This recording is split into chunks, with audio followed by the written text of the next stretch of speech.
Today I'm here at the Salvation Army in Whittier. The ministry began in Whittier in 1924 and has remained at this location since the early 50s. Lieutenants Brian and Shelby Quarles are privileged to serve not only the Whittier residents, but families from Covina all the way down to La Mirada.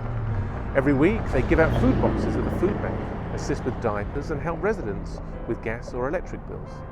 They also have an annual toy distribution that is only made possible by community partners, this year assisting over 450 children. The Salvation Army also operates several residential programs in Whittier, with a new navigation centre in the works for those experiencing homelessness.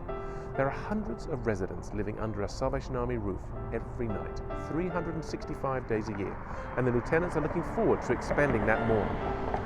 Please pray for Lieutenants Brian and Shelby and their staff as they navigate this COVID world, for the residents they have in each of their various programs, and for the upcoming navigation centre, that it will be a beacon of hope for those currently experiencing homelessness.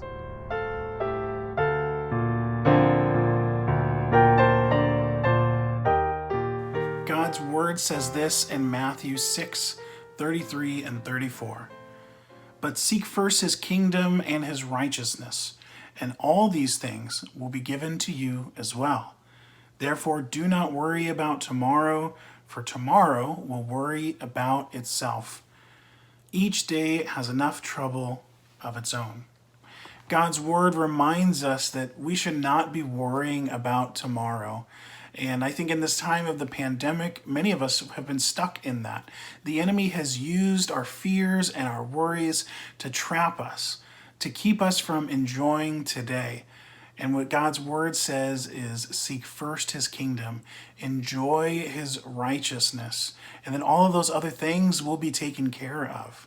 And sometimes we'll realize that maybe some of those needs we thought we had aren't as dire as they were in those moments. And so I encourage each of us to think about, to consider, to draw near to God during this time. And that as we do that, we'll see that he's meeting every single one of our needs. And I pray for you today that whatever you're worrying about, whatever is keeping you up at night, whatever is dividing you and God and the time that you might devote to him, I pray that you would hand it over to him.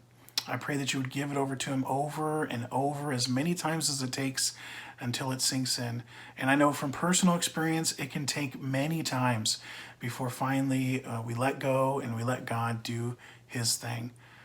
God bless you, and I pray that you would put his kingdom first, and that as you do, you would experience his grace, his righteousness, and you would see him meeting every need for you, for your families, for your friends.